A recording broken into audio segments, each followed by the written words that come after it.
Okay, so for this Aspire to do, I have provided you with high tide and low tide data for the dates shown, and this data is from Baja, Mexico. So I wanted to just review with you how to create a graph of the data easily using Sheets, and then show you how to bring it over to the slide that you need to use to label the moon phases, etc. So go ahead and select your data. Include the row at the top with the labels, but don't include that row 1 with the data from Baja, Mexico label.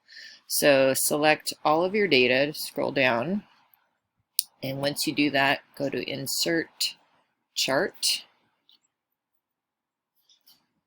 and Google Sheets makes you this nice graph very easily. So this looks good, but we do need to add some more labeling to it. So first of all, we've got two lines here. We've got the blue line and the red line. The blue line is the high tide data, so we want to actually label that on the graph. So if you click at the top there, you can add a label to the blue line and then do it again for the red line. And you can see I'm just showing you how to do it, but it's up to you to actually come up with the labeling.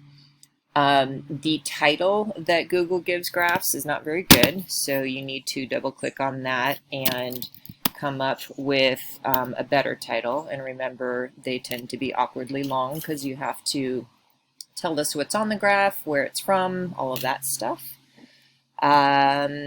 The x-axis looks okay in terms of labels, but the y-axis has no labeling at all. So we want to,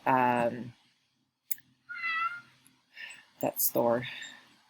We want to go over to the right here for the chart and axis titles, select vertical axis, and then you can type in the box here to create a label for the y-axis. Whoops, where did it go? There it is.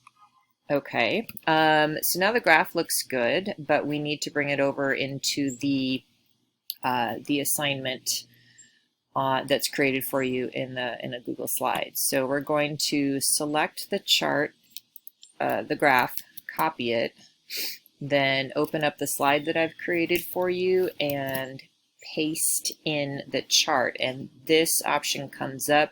You don't want it linked to spreadsheet because then it will change. If you change the spreadsheet, you want to paste it unlinked, and it drops right in there. And now you follow the instructions in these colored boxes about adding labeling to the graph. So what I've done here is I've created objects that you can drag around. Oops. Okay, so I'm glad it did that. You see how the moon image just disappeared when I pulled it on the graph. It's because it's layered behind the graph, unfortunately. So what you have to do is select the graph and tell it to send it to the back, which puts it behind everything else on the page. And now we can see these moons. So based on the dates that are given to you here, drag the moon to the correct spot on the graph. I would line them up across the top of the graph.